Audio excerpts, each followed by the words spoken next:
Bueno, bienvenidos, bienvenidas, bienvenides. No tengo mic. Hola, hola, hola, hola. Sí, bueno, ¿me escuchan igual? Hola. ¿Se escucha bien igual? Bienvenidas, bienvenidas, bienvenides al stand de la Secretaría de Políticas Universitarias.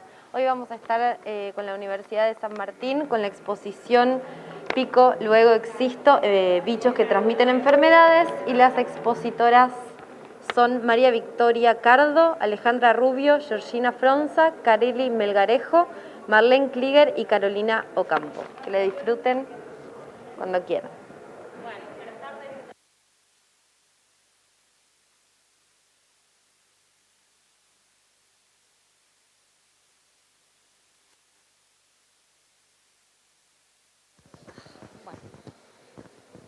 Hola. Bueno, buenas tardes a todos. Gracias por la presentación. Como decía Sofi, nosotras, las 6, somos biólogas, trabajamos en la Universidad de San Martín, en el Instituto de Investigación e Ingeniería Ambiental, y nuestras investigaciones están orientadas a entender un poco cómo se comportan algunos insectos vectores de enfermedades. Así que en ese contexto les venimos a traer algunas ideas que usamos de base para nuestros proyectos de investigación. Y el título de la charla es Pico, luego existo, bichos que transmiten enfermedades. En los últimos casi 19 meses seguramente escucharon hablar muchísimo de las enfermedades infecciosas a raíz de todo lo que estuvo pasando en torno a la pandemia. Estas enfermedades se caracterizan por involucrar algunos agentes que ahora en más vamos a denominar patógenos, que son virus, bacterias, hongos o parásitos. Y más allá de qué son, hay algunas formas de clasificarlas. Nosotras acá nos basamos en una que las dividen en función de si esa transmisión es directa o indirecta. En el caso de la transmisión directa, lo que ocurre es que hay una transferencia de estos individuos infectados, los agentes patógenos, ya sea por contacto físico, como se ve acá, como podría pasar con la varicela, que seguramente todos padecimos de chicos y chicas. Y también podría clasificarse como una transmisión directa lo que sucede cuando el agente patógeno está en los estornudos o en la tos o incluso en los aerosoles que generamos al hablar. Y esto está recontra de moda porque es lo que sucede con el COVID, e incluso pasa también con la gripe común que ya nos venía acechando hace tiempo.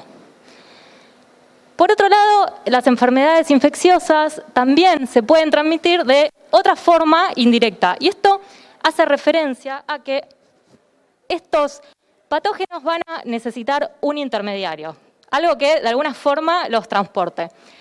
Y acá también podemos hacer una diferenciación. Podemos decir que esta transmisión indirecta puede ser a través de estos seres animados o inanimados que en definitiva lo que hacen es trasladar ese agente patógeno de una persona que está enferma a otra persona que está sana y que en consecuencia va a enfermar.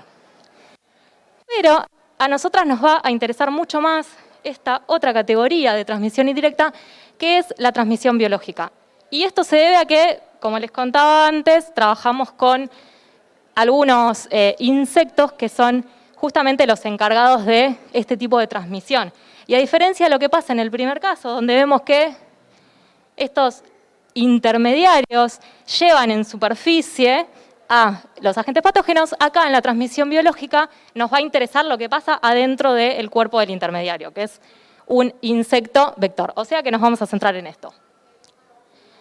Por lo tanto, estos insectos que transmiten patógenos se llaman vectores, vamos a hablar de ellos hasta el cansancio. Y en muchas situaciones son insectos que pican, ¿no? Todas escuchamos este concepto. Es re común porque hay muchos insectos en nuestra vida cotidiana que se alimentan de sangre. Y acá también pueden pasar dos cosas diferentes. Una vez que el insecto pica, puede transmitir en ese preciso instante al patógeno, a la partícula infectada, que es lo que pasa, por ejemplo, en la picadura de mosquito, pero también puede darse esa transmisión un poco después. Acá tenemos a una vinchuca que transmite el parásito que causa la enfermedad de Chagas en el momento de depositar las heces. Entonces, hacemos un poco esta salvedad para seguir diferenciando a la transmisión mecánica de la transmisión que implica vectores biológicos, que es la que nos convoca. Y si se fijan acá, del lado izquierdo de la diapositiva tenemos como ejemplo un intermediario de transmisión mecánica que podría ser una jeringa, y estas pelotitas celestes son los patógenos, la partícula infectada tenga la pinta que tenga, y lo que hace la jeringa es simplemente extraerla del torrente sanguíneo de la persona que está enferma y volver a depositarla en una persona que originalmente estaba sana, ¿sí? Causando la enfermedad.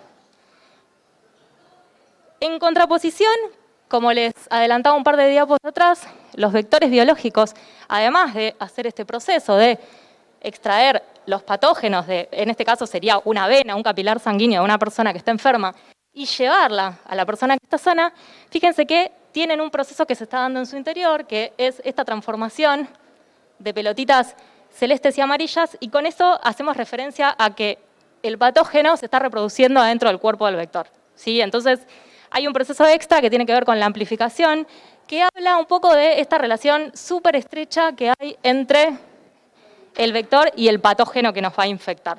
Es un proceso un poco más complejo. Y acá pusimos una jeringa, pero también podría ser uno de estos otros intermediarios vivos que les mostraba antes, como ser una cucaracha o una mosca, que también son vectores mecánicos que en realidad lo que hacen es transportar los patógenos en la superficie de sus cuerpos o en sus patitas. Entonces, ¿qué pasa en cada caso? En los dos se transmite una enfermedad, porque recordemos que las pelotitas hacen referencia al patógeno. Acá simplemente se traslada, en el segundo se traslada y se amplifica. Y para contextualizar un poco la importancia de las enfermedades que son transmitidas por vectores, no podemos dejar de mencionar la estrecha relación de las personas con los animales. Esto se remonta al origen de las civilizaciones. Domesticamos algunos animales. Gran parte de nuestras prácticas productivas están basadas en la explotación de otros, ya sean vertebrados como invertebrados. Acá hay un apicultor. También en los últimos meses habrán escuchado hablar mucho de las megafactorías de cerdos, que son proyectos que buscan la explotación extrema de estos animales, y también se habló mucho de los riesgos que implican para la propagación de otras enfermedades. También los carpinchos estuvieron en boca de todes porque hablan un poco de este proceso de destrucción de hábitat que estamos haciendo las personas, que consiste básicamente en copar todos los ecosistemas y desplazar a las especies que los habitaban originalmente. En el caso de los carpinchos, están ahí buscando su vuelta a los humedales que están llenos de proyectos inmobiliarios. Y también de la mano de esta destrucción de hábitat, que se extiende a lo largo de toda la superficie del globo, está la hipótesis hasta ahora que tiene un poco más evidencia en relación al origen de la pandemia, que habla un poco de cómo nosotros avanzamos sobre todos los ecosistemas y nos acercamos a reservorios de virus, como podrían ser las comunidades de murciélagos. Entonces, acá les invitamos a hacer un parate, y ya que estamos pensando y problematizando un poco esta relación entre las personas y los animales, tenemos acá algunos ejemplos de animales que causan enfermedad o incluso mortalidad a las personas. Entonces, el desafío que les proponemos es que traten de ordenar de atrás hacia adelante estos animales en función de la mortalidad que causa, ¿sí? O sea, en función del número de muertes por año que causa cada uno, ¿sí? Al menos establecer mentalmente un ranking de los 5 más mortíferos, si te quiere. ¿Se animan?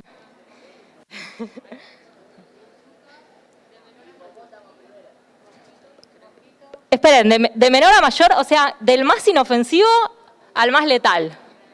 ¿Cuál se imaginan? Caracol tiene cara de bueno, ok. Después, el perro.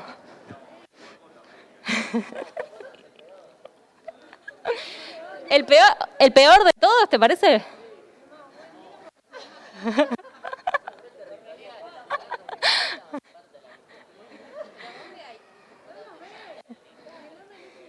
Sí, no quisiera que me pise, por ejemplo. A escala global, en el mundo, ¿sí?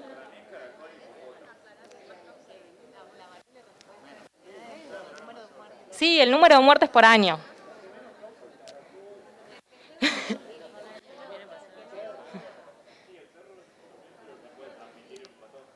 Bien.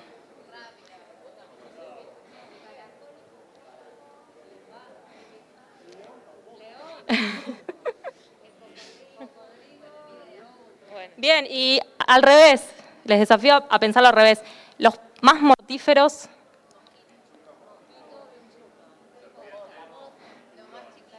Lo más chiquito, dicen por ahí. Bien.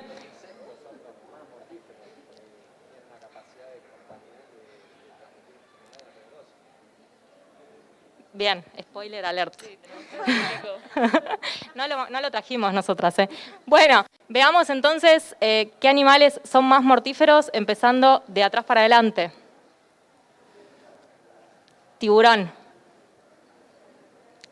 Lobo. León. Elefante. Hipopótamo. Cocodrilo. Ahí apareció. Tiene mala fama. Caracol.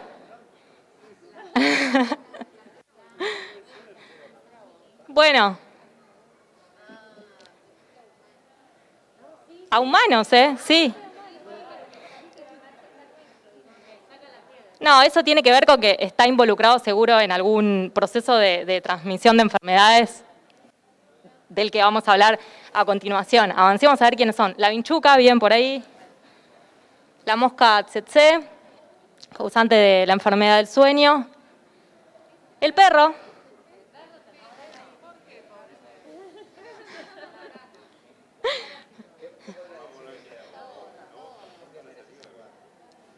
Yo creo que por la estrecha relación que tiene con las personas, más que nada, ¿no? A veces vemos algunas noticias medio sensacionalistas y tremendas sobre casos de perros que atacan personas. Pero de nuevo, tiene un poco que ver con nuestro avance sobre todos los animales y todos los ambientes. En segundo lugar aparece la serpiente, con 500.000 muertes por año, y en el primer lugar está el mosquito, ¿sí? Con 725.000. Ahora, fíjense cómo, por algún motivo,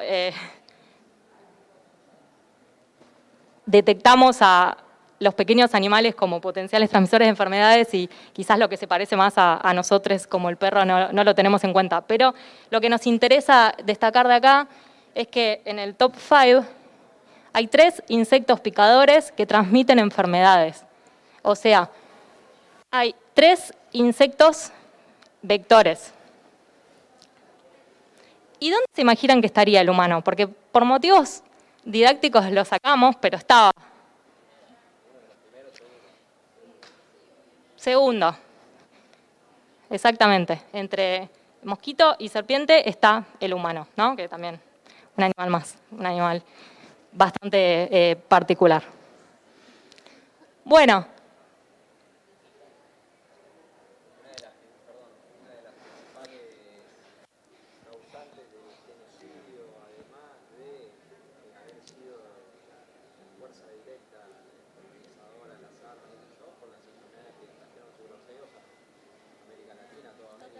Exactamente, sí, un arma de destrucción masiva.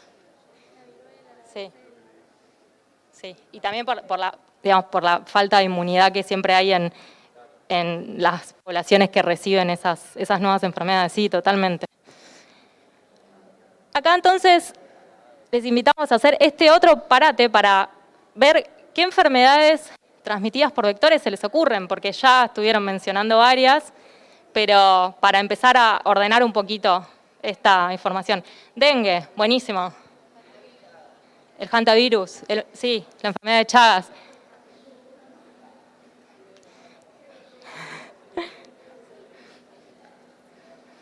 ¿Alguna más?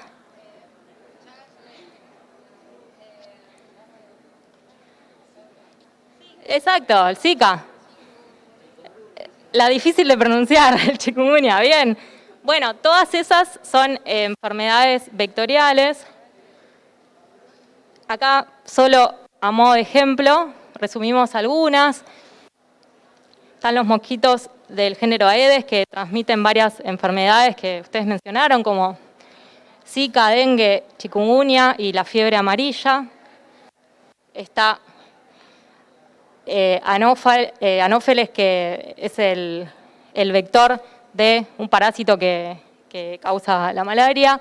Está este otro mosquito, Culex, que es vector de la filariasis linfática y también de algunas encefalitis. Acá, de nuevo, fíjense cómo los mosquitos están súper representados. También tenemos a estos otros pequeños insectos que son los flebótomos, que transmiten el parásito que causa la leishmaniasis. Aparecen los triatominos o vinchucas, que son los vectores de la enfermedad de Chagas. Y por último está Bionfalaria, que es este caracol que parecía muy inofensivo, pero que es vector de esta enfermedad, que es la esquistosomiasis, que en algunos lugares también se le dice elefantiasis, tiene distintas denominaciones, distintas implicancias, pero que afecta sobre todo al sistema linfático. Nosotras nos vamos a centrar en dos de estas enfermedades. Les voy a contar algunas cositas de la enfermedad de Chagas, que, como les decía, es transmitida por las vinchucas, y también les vamos a contar algunas particularidades de las enfermedades que son transmitidas por mosquitos. Entonces, en relación a la enfermedad de Chagas, quizás todos hayan escuchado hablar de este pequeño patógeno. Es un parásito que se llama Trypanosoma cruzi, es el causante de la enfermedad, pero este parásito necesita de nuevo este intermediario biológico, que es la vinchuca, para completar su ciclo de vida. Entonces, hay muchas vinchucas distribuidas a lo largo del continente americano, pero acá en Argentina el principal vector es la vinchuca Triatoma infestans, que es esta que quizás pueden reconocer por estas bandas negras y amarillas. Y en relación a una moneda de un peso bastante grande, puede alcanzar los 3 centímetros. Acá hago la salvedad de que hay otros insectos que se parecen un montón a las vinchucas porque también son chinches, pero a diferencia de la vinchuca, que se alimenta de sangre nuestra, de otros mamíferos y de aves, estas chinches tienen otros patrones de alimentación. Estas son las dos primeras ejemplos típicos que pueden aparecer en las casas. Son chinches que, a diferencia de la vinchuca, se alimentan de la savia de las plantas, o sea, son fitófagas. Por suerte, esta cada tanto aparece en los balcones de las personas y no es nada llamativo que se confunda con una vinchuca porque si se fijan se parece mucho.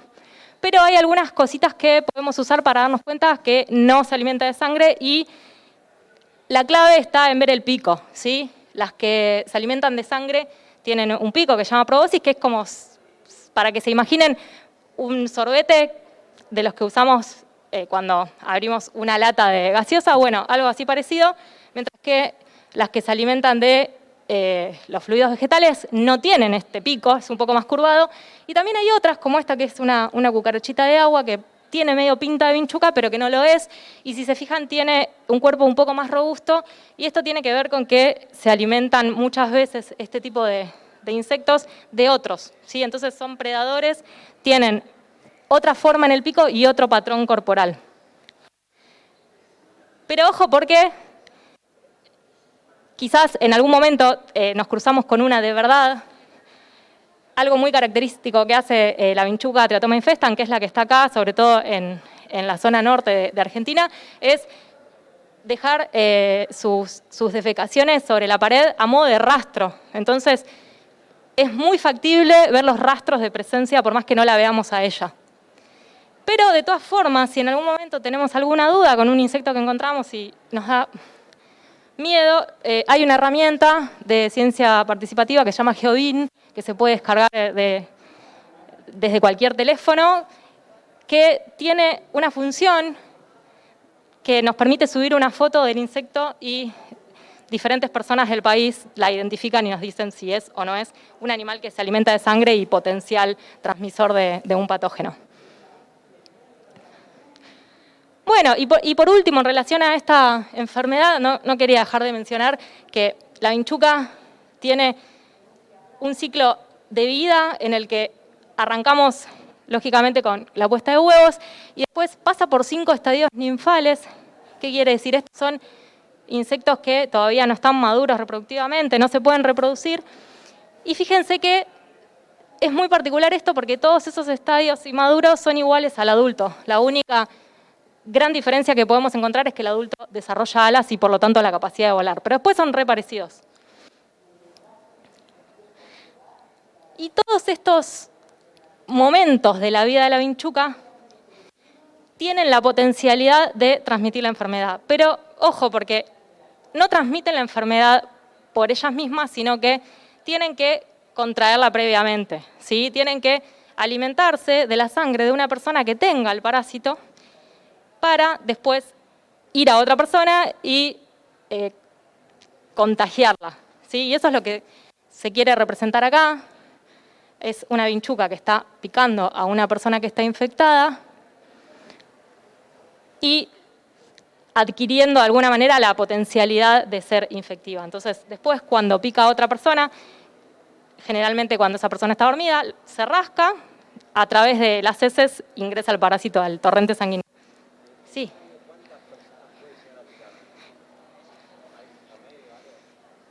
Mirá, yo ese número lo redesconozco. Las estadísticas no son demasiado claras al respecto porque es una enfermedad que está bastante olvidada en términos de políticas públicas sanitarias y además pasa muy desapercibida porque no tiene una manifestación directa. No te vas a contagiar, salvo que tengas un montón de parásito en tu sangre, no vas a manifestar los síntomas hasta mucho tiempo después. Entonces, eso hace que se subdiagnostique. Hay muchas personas que tienen la enfermedad y que no lo saben, ¿sí? Por eso es re importante monitorearla.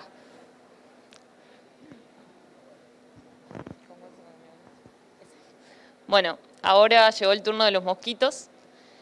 Ahí va, espera, me fui. Mosquito no hay uno solo, sino que hay una gran variedad de especies. Como pueden ver, con distintas características, distintos colores, distintos tamaños. Solo en Argentina, hasta el momento se sabe que hay 242 especies de mosquitos distintas, o sea, un montón. ¿Por qué nos importa estudiarlos? Porque además de que nos molestan un montón, como venimos diciendo, son los responsables de transmitir diversos patógenos. Más de una especie de mosquito puede transmitir el mismo patógeno o incluso una sola especie de mosquito puede transmitir varios. Ejemplo de eso es el que vemos acá, que podrá ser conocido para algunos de ustedes, el Aedes aegypti. El Aedes aegypti puede transmitir los virus del dengue, Zika, chikungunya, entre otros. Lo importante es aclarar que no todos los mosquitos transmiten patógenos, o al menos hasta lo que se sabe hasta el momento. E incluso no todos los mosquitos pican. Un ejemplo de un mosquito no picador es el que podemos ver acá. Como mencionó antes Georgina, lo mismo que pasa con la vinchuca. Esta proboscis la tiene curvada, digamos, entonces no puede picar. ¿Y de qué se alimenta este mosquito no picador? Bueno, la realidad es que en realidad tanto los mosquitos que no pican como los que sí pican, sean hembras o machos, todos se alimentan principalmente de las sustancias azucaradas de las flores y las plantas. Y entonces nos preguntamos por qué nos pican. Bueno, lo que pasa es que las hembras de los mosquitos adultos, para poder producir sus huevos, necesitan proteínas. ¿Y de dónde sacan estas proteínas? De la sangre. Entonces, los únicos mosquitos que nos pican son los mosquitos adultos hembras. Como ven, al ingerir sangre, son capaces de producir sus huevos. Entonces, sabiendo esto, vamos a ver un poco el ciclo de vida general de los mosquitos. La mayor parte del ciclo de vida de los mosquitos transcurre en el agua. El mosquito adulta hembra va a querer poner sus huevos. Según de qué especie se trate, estos huevos podrán ser puestos en las paredes del recipiente, como por ejemplo Aedes aegypti, o otras especies pondrán los huevos directamente en el agua. Luego de los huevos saldrán lo que son las larvas. Luego de un periodo de tiempo, estas larvas se acercarán a la superficie y se convertirán en pupas, de las cuales, luego de un cierto periodo de tiempo, emergerá lo que es el mosquito adulto. Y para seguir entonces este ciclo de vida, ¿qué pasará cuando el mosquito adulto hembra quiera producir sus huevos? En ese caso, en el caso de Aedes aegypti, entonces va a buscar picar a una persona. Pero ¿qué pasa si este mosquito que busca picar a una persona, pica a una persona que ya está previamente infectada con un patógeno? Bueno, lo mismo que pasa con la vinchuca. Este mosquito, después de ingerirá, digamos, el patógeno al picar a la persona infectada, luego de un cierto tiempo, este mosquito estará infectado y será infectivo. Por ende, cuando pique a una persona sana, esta persona pasará a tener el patógeno en su sangre, convirtiéndose así en infectada. Este es un ejemplo del dengue, del Zika, el chikungunya, por ejemplo. Bueno, y acá para ejemplificar un poco pusimos un videíto. Ahí vemos al mosquito poniendo los huevos en lo que se dice en forma de balsa sobre el agua, de manera muy ordenada.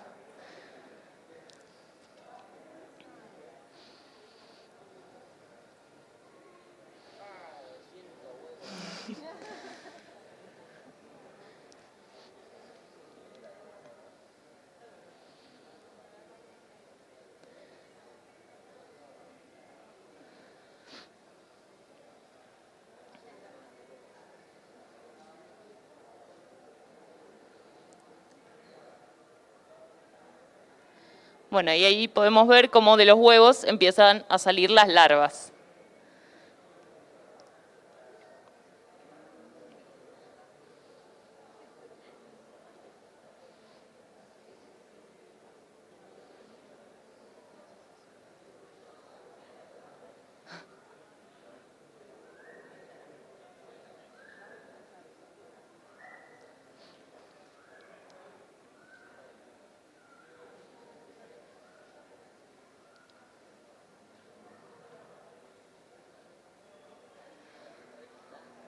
Ahora podemos ver lo que es la pupa.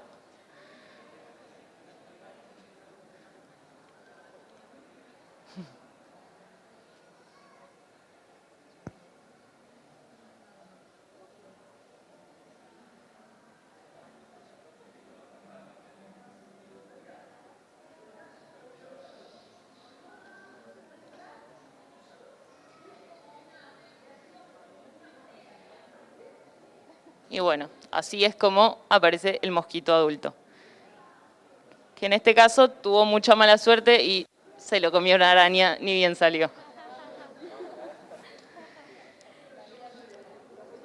Y bueno, para seguir les pregunto, ¿los mosquitos que nos pican, solo nos pican a nosotros? ¿A los seres humanos? No.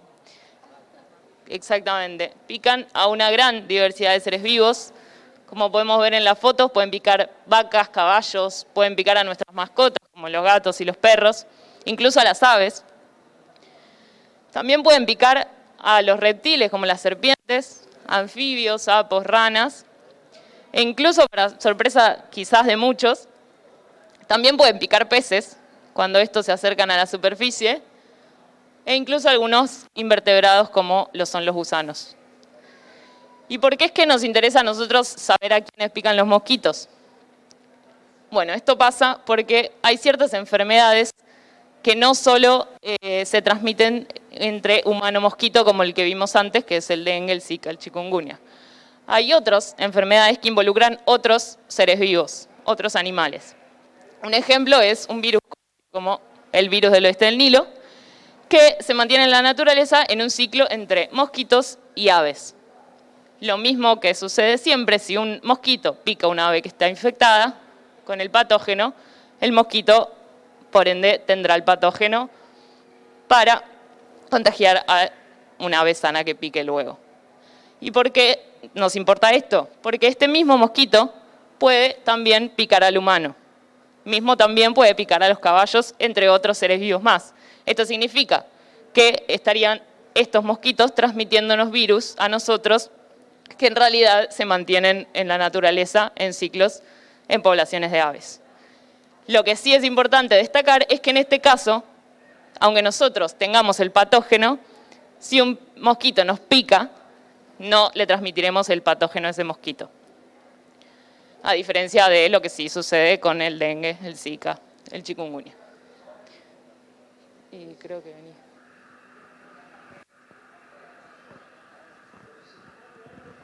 Bueno, en este momento lo que les voy a pedir es que, pensando un poco en estas preguntas que están acá, ¿no? ¿Qué medidas podemos tomar respecto de los vectores?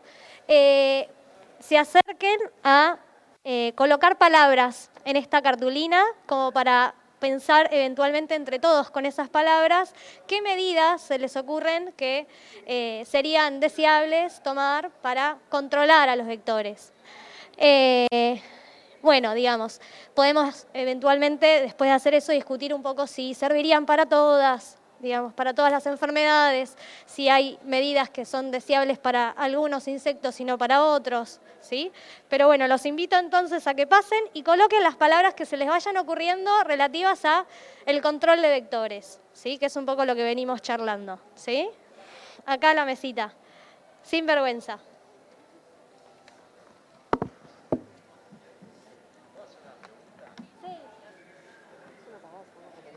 No, está re bien.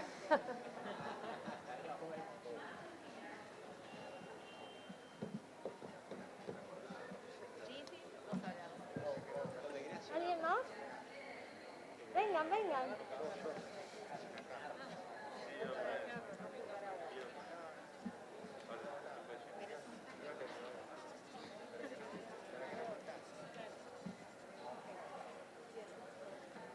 Principalmente. Bueno, ahí va. Y de eso le quería hacer la pregunta. Ahí lo vamos a charlar, Necesito ayuda, vengan. Para sostener la cartulina. No la podemos pegar, ¿no? Traje para pegar, pero vamos a tardar. No sé si se entiende, pero ponele la vinchuca, ¿no? También habita en lugares como de mayor vulnerabilidad o espacios como... Sí. O no únicamente. No, sí, está bastante Más asociada, asociado, sí, Chequeo a las zonas más censos rurales. ¿De vectores te referís? O... Sí, como, no sé, ir por lo... Ay, yo tengo la una duda explicación. que no sé cómo expresarlo. Dale. Una vez vi que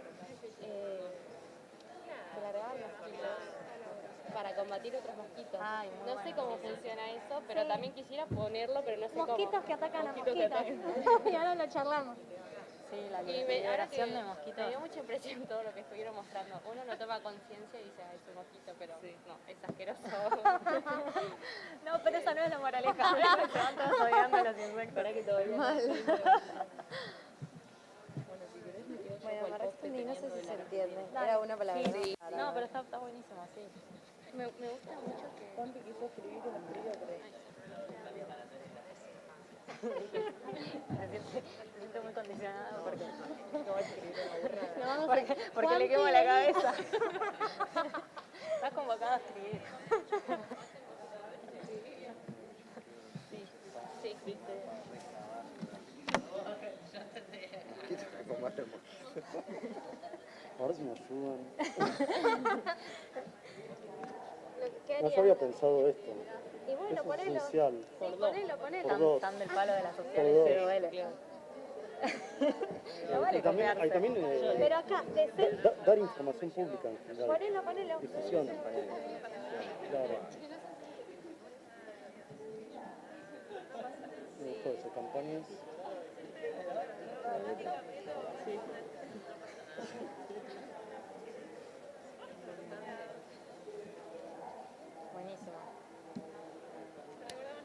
Bien. Dale.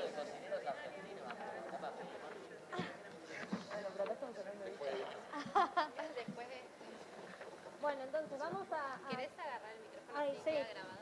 Sí, perdón, estoy acostumbrada. Bueno, entonces vamos a compartir un poco las palabras que fueron pensando y bueno, lo que yo les voy a compartir un poco es cómo esas palabras las podemos vincular con las medidas que la OMS propone, ¿sí? La Organización Mundial de la Salud, para el control vectorial, ¿sí? Y lo propone un poco como un manejo integrado de vectores, ¿sí? Y acá vale hacer la salvedad que lo que vamos a estar charlando implica justamente medidas de control del vector, ¿sí? O sea que algunas otras medidas que podríamos considerar que sirven para prevenir, controlar las enfermedades que transmiten los vectores, no vamos a estar enfatizando en esas medidas, ¿sí? O sea, solo las que remiten al control del vector, ¿sí? Las podemos charlar de cualquier manera, pero vamos a estar haciendo énfasis sobre eso, ¿ok? Entonces, dentro de las palabras que ustedes escribieron, repelente, fumigación, limpiar recipientes, espiral, higiene, mosquitos que combaten mosquitos, difusión, campañas de concientización, políticas públicas de chequeos o censos para informar o recabar datos y capacitar a las infancias. Entonces ahora lo que voy a tratar de hacer es vincular un poco estas palabras con lo que vamos a estar compartiéndoles, ¿sí? De las medidas que retoma la OMS.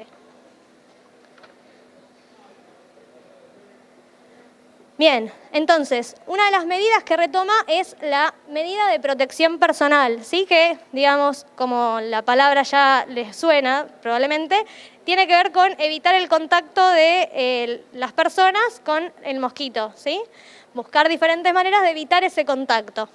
Entonces, fíjense, acá pusieron espiral, repelente, ¿sí? Que están justamente vinculadas a estas medidas de protección, ¿sí? Acá ven, por ejemplo, uno de los ejemplos de los repelentes. Otras de las medidas que se suele usar es la tela, ¿sí? Tal vez no estamos tan habituados a eso acá, pero digamos, es otra de las formas que se pueden utilizar. Los mosquiteros, ¿sí? Que muchas veces, por ejemplo, se pide que los hospitales, los centros de salud tengan mosquiteros para justamente evitar el contacto con los pacientes, ¿sí?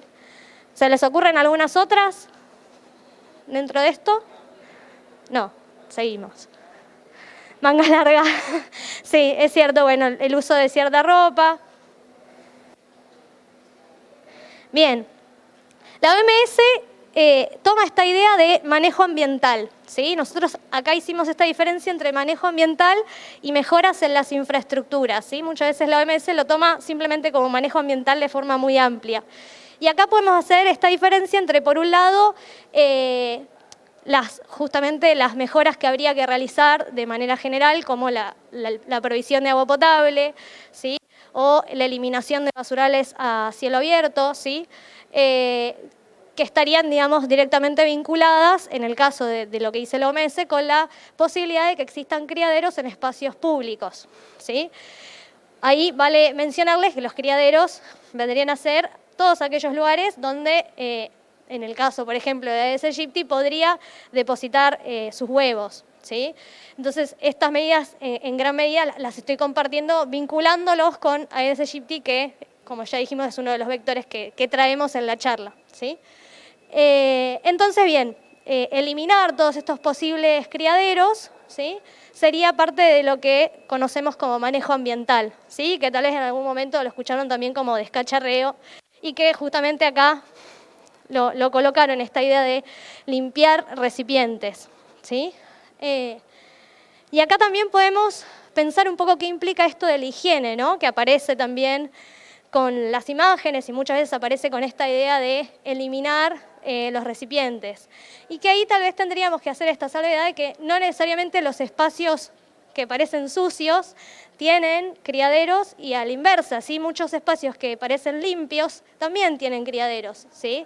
Entonces ahí es importante tal vez no tenerlo tan pegada esa idea, ¿sí? A que los lugares limpios necesariamente están libres de Aedes aegypti, ¿sí? ¿Me van siguiendo? ¿Sí? Bueno, ¿alguna pregunta con esto? ¿Vamos bien? ¿Sí? Bueno, me quedé pensando igual un poco, ¿podemos pensar en algunas ventajas y desventajas de estas medidas que estuvimos charlando, no? Si retomamos, voy un cachito para atrás, retomamos la anterior, ¿qué ventajas y desventajas podríamos pensar de esta medida? ¿Una ventaja que se les ocurra de la protección personal? ¿Por qué usarían repelente? ¿Cómo?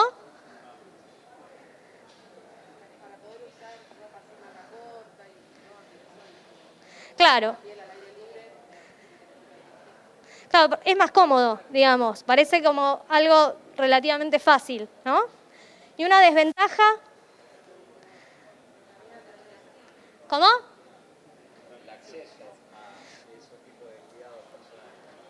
Claro. Exacto, no es tan accesible y por otro lado podemos pensar que, bueno, nada, eventualmente puede haber alguna consecuencia en términos ambientales, digamos, en el uso excesivo de algunos productos. O tiene feo olor también. Bien. Y respecto a esta, ventajas y desventajas. Una ventaja, pensando en lo que vimos antes, ¿no? Que, por ejemplo, estuvimos charlando sobre el ciclo de vida. Claro, digamos, es una forma de evitar que el mosquito adulto aparezca, ¿no? De cortar el ciclo de vida del mosquito, ¿sí? Entonces es una ventaja muy importante. ¿Qué desventaja podríamos encontrar en esto?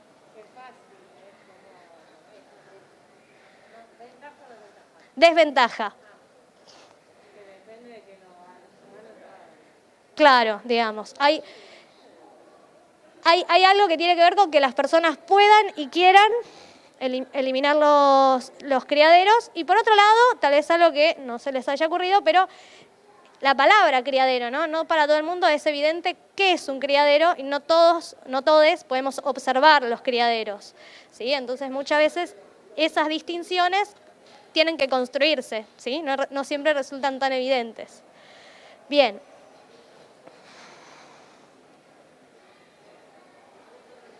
Bueno, esta es otra de las medidas que comparte la OMS, ¿sí? Que las comparte como el control biológico, ¿sí? Y que, por ejemplo, ustedes acá lo escribieron como los mosquitos que combaten otros mosquitos, ¿sí? Hoy por hoy hay muchos desarrollos tecnológicos que están, digamos, potenciando este tipo de propuestas, como la aparición de mosquitos transgénicos, mosquitos estériles, ¿sí? Que son mosquitos que se fabrican, ¿sí? Para justamente liberar a determinados espacios y combatir, más allá de que la palabra no es agradable, a las poblaciones salvajes o naturales de los mosquitos y, digamos, impedir que se siga incrementando esa población, ¿sí? Hacer que esa población baje, ¿sí? Esa es, digamos, Normalmente lo que ocurre es, por ejemplo, en el caso de los mosquitos transgénicos, es que se liberan machos que están modificados genéticamente y que pueden copular con las hembras salvajes o naturales y de esa cópula nacen huevos que, digamos, no van a poder llegar a ser larvas y no van a poder llegar a adultos. Entonces lo que hacen es impedir, digamos, la continuación de las poblaciones, las siguientes generaciones, ¿sí? Bien. Y por otro lado tenemos otros tipos de controles biológicos donde, por ejemplo, podemos pensar en los estadios larvales, ¿no? Y en usar, por ejemplo, parásitos u hongos para destruir a las larvas, ¿sí? O también los peces, tal vez hayan escuchado esto de eliminar ciertos peces para que se coman a las larvas, ¿sí? Entonces, ahora podemos pensar ventajas y desventajas también de este método. ¿Qué ventaja se le ocurre de este método? Ninguna ventaja. Bueno, digamos, en el discurso lo que suele aparecer es que la ventaja es por oposición a otro de los controles que vamos a ver, que es el control químico, ¿sí? Se le suele tomar por comparación, como bueno, parece ser más amigable al ambiente, ¿sí? Eso es lo que suele aparecer. Como desventaja, ¿qué podríamos pensar? por un lado, un costo, ¿no? Con el tema de los mosquitos transgénicos es muy claro, tengo que estar fabricando todo el tiempo mosquitos nuevos para poder seguir bajando las poblaciones de Aedes, por ejemplo. Exacto, y digamos, hay que esperar un tiempo para que eso también tenga una consecuencia. Bien. ¿Qué otra desventaja? ¿Qué pasa en general? Muchas veces hemos escuchado la idea de control biológico, ¿no? En otras instancias. ¿Qué suele pasar con el control biológico?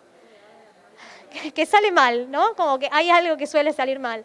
Entonces, una de las desventajas es que tiene muchos riesgos asociados, ¿sí? En términos de consecuencias ambientales, ¿sí? Tiene que ser muy controlado e incluso siendo muy controlado a veces pueden darse consecuencias inesperadas, ¿sí? Y ese es uno de los grandes riesgos, por ejemplo, con los mosquitos transgénicos, ¿ok? Bueno.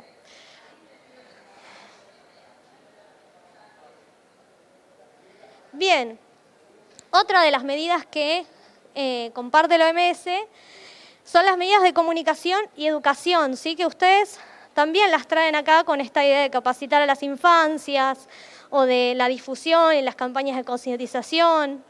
Entonces, la idea, claramente, lo que trae la OMS es difundir, ¿sí? Informar respecto de características vinculadas, por ejemplo, al mosquito, ¿sí? O características vinculadas a cómo poder controlar justamente al mosquito, ¿sí? En general tiene que ver con la difusión de información, ¿sí? Bien, ¿qué ventajas y desventajas podemos encontrar de este método? ¿Qué se les ocurre? Una ventaja. Es más claro.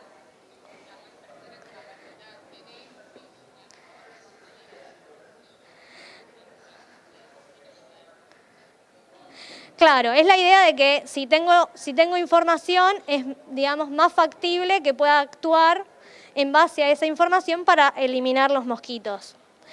Por otro lado, ¿qué desventaja podría existir?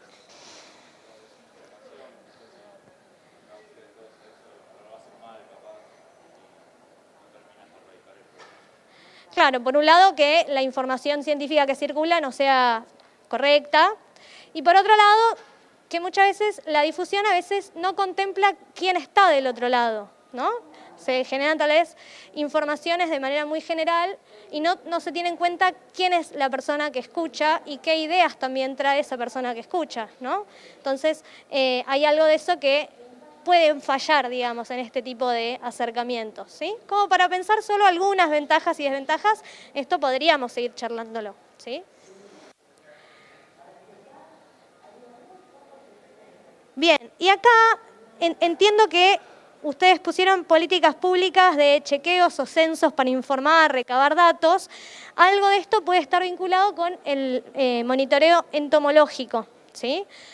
También podemos vincularlo con medidas más generales respecto a las enfermedades, como por ejemplo la vigilancia epidemiológica, que como les comentaba, no la estamos recuperando puntualmente porque estamos hablando de control de vectores, ¿sí? Pero bueno, digamos, esto está dirigido a tratar de justamente comprender cómo están posicionadas, cómo están localizadas las poblaciones, por ejemplo, de Aedes aegypti, ¿sí? Si está presente, no está presente, si hay una abundancia muy grande, ¿sí? Y la idea es que en base a eso eventualmente se puedan tomar acciones considerando qué zonas son más problemáticas y deberían ser prioritarias, ¿sí? Para accionar. Esa es un poco la idea de la medida, ¿sí? ¿Qué ventajas y desventajas se les ocurre de esta medida? Una ventaja y una desventaja.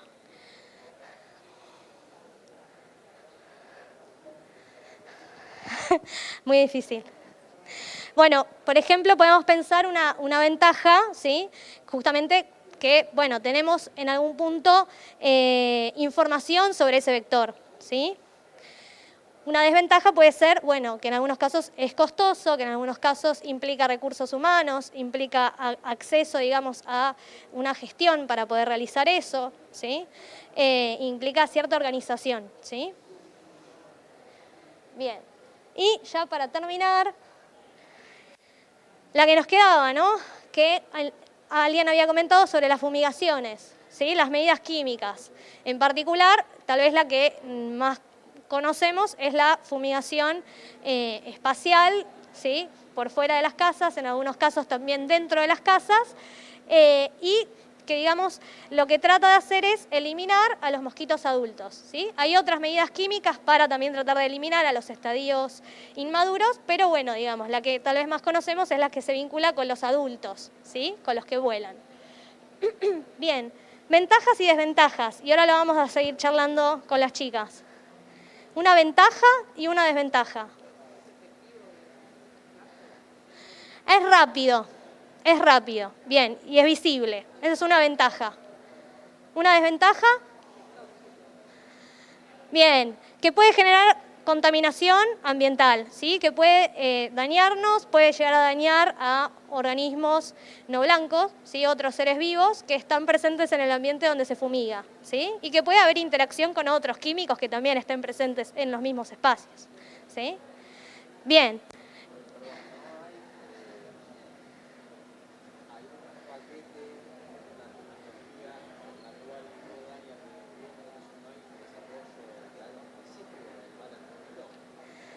¿Ale?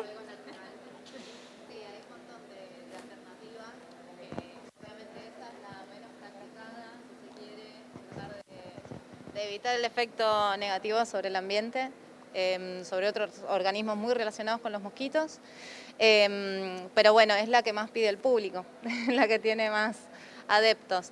Sí, es como ustedes dijeron, es la que más rápido actúa y por eso se reserva para los momentos en que hay transmisión del virus. Cuando hay circulación viral, entonces es recomendable tratar de matar a la mayor cantidad de mosquitos que estén contaminados, infectivos, con este tipo de medidas. Pero no se usan o no se recomienda su uso de manera preventiva.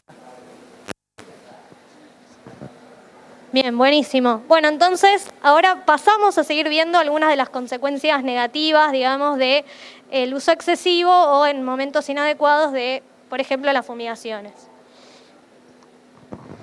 Bueno, y un poco retomando lo que ustedes comentaron, uno de los efectos negativos entonces que tiene el uso indiscriminado de insecticidas es el impacto negativo sobre el ambiente, la salud y también sobre un montón de insectos que pueden estar formando comunidad y que no tienen nada que ver con la transmisión de enfermedades. Y hay también otra consecuencia que se desprende de manera directa del uso sostenido de los insecticidas que tiene que ver con la evolución de la resistencia. Quizás alguna vez escucharon hablar de que ya no se mueren con nada los bichos que están en nuestras cocinas, en nuestras casas. Y podemos explicar esto por un proceso evolutivo que consiste justamente en favorecer que estas poblaciones se enriquezcan en insectos que tienen la capacidad de bancarse los insecticidas. Pensemos en, acá por ejemplo, está representado con vinchucas, pero una población, un grupito de insectos que lo más común es que sean susceptibles. ¿Qué quiere decir esto? Voy al campo, los rocío con un insecticida, se mueren. Sin embargo, sabemos que por la misma variabilidad genética, todos los individuos tenemos características muy diversas. Hay algunos de estos insectos que tienen la capacidad intrínseca de bancarse los insecticidas. O sea, esta capacidad es hereditaria, viene con ellos, ya estaba antes de que nosotros vayamos y los rociemos con el insecticida. Entonces, estas dos condiciones que son, por un lado, que estén estos individuos que tienen la capacidad individual, hereditaria de resistir, y por el otro, el uso sistemático de insecticidas lo que hace a la larga es ir enriqueciendo esta población de estos individuos resistentes. Como consecuencia, al final de este proceso tenemos una población, en este caso de vinchucas, que está súper pintada de rojo, ¿sí? Arrancamos por una población en la que estaban pobremente representadas las vinchucas resistentes y si usamos como única estrategia de control vectorial a los insecticidas, terminamos en este escenario.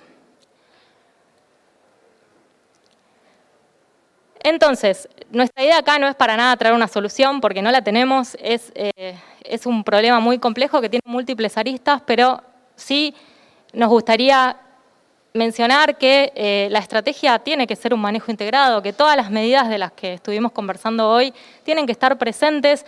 Hay muchas otras, como mencionaba Caro, que nosotras no nombramos porque nos centramos en el control vectorial, pero tienen más que ver con las políticas públicas de detección de las enfermedades, con, en el caso de Chagas, por ejemplo, cortar la transmisión de madres a hijes, porque es una de las formas que hay de transmitir la enfermedad. Todas estas tienen que estar conformando este rompecabezas súper complejo que es la transmisión de enfermedades por medio de los vectores. Y acá nos preguntamos, un poco a modo de cierre, ¿qué piensan ustedes de la posibilidad de eliminar de la faz de la Tierra a los vectores? ¿Qué les parece? ¿Ven ese escenario posible? ¿Les parece favorable? No quisiéramos que se vayan de acá con la idea de que hay que matarlos a todos, por eso. Bueno, un poco lo que queremos contar acá es que los insectos, más allá de transmitir algunas enfermedades, tienen un rol en el ecosistema, ¿sí? Que el hecho de eliminarlos por completo es un poco similar a pensar en eliminar cualquier especie por completo, ¿no? Y quizás el rol más representado es el de integrar redes tróficas complejas, ¿sí? Seguramente alguien se come a las larvas de estos insectos vectores. También hay otras funciones secundarias, como algunos mosquitos que polinizan plantas, otros que degradan materia orgánica, pero lo importante es que seguro son parte de algo más grande. Y acá incluimos unos videitos en los que podemos ver esta función ecosistémica que les comentaba, que tiene que ver con que forman parte de redes tróficas y, si se fijan, es una larva de mosquito siendo comida por una larva de libélula.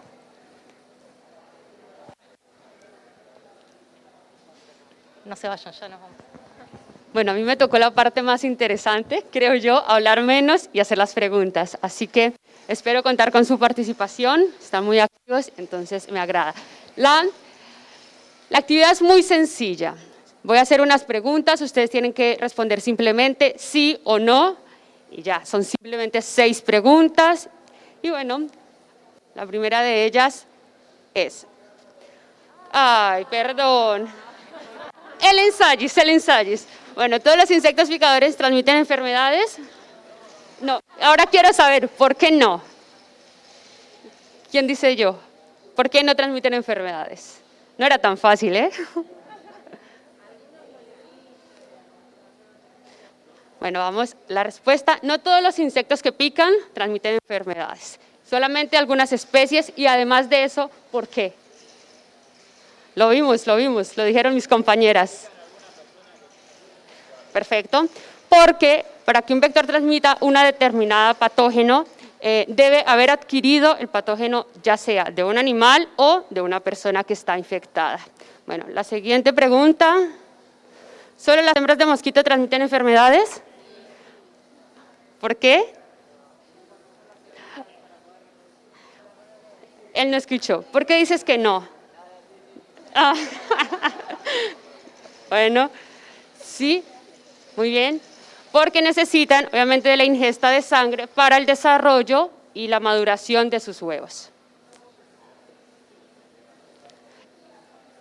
¿El dengue se transmite directamente de persona a persona? ¿De mosquito a mosquito? Ah. Bueno, vamos a ver la respuesta. Se transmite a través de la picadura de los mosquitos, al igual que las vinchucas y demás.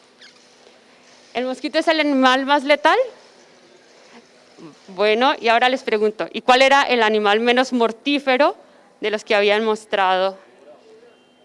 Ah, muy bien, muy bien.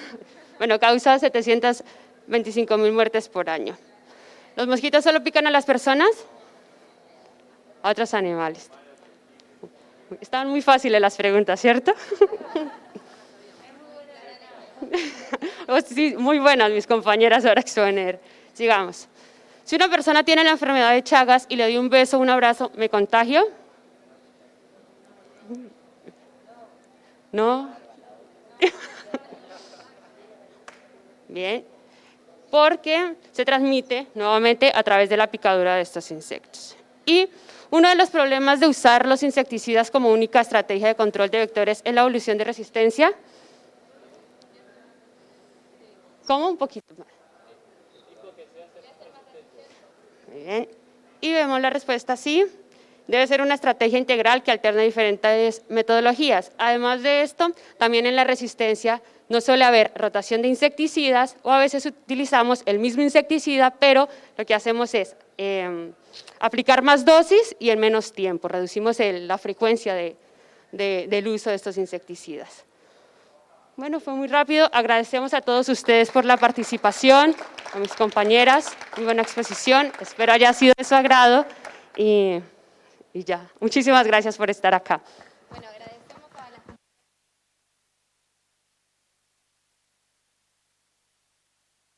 También en la charla que sigue de seguridad alimentaria en nuestro hogar. Fuerte el aplauso para ellas. Muchas gracias.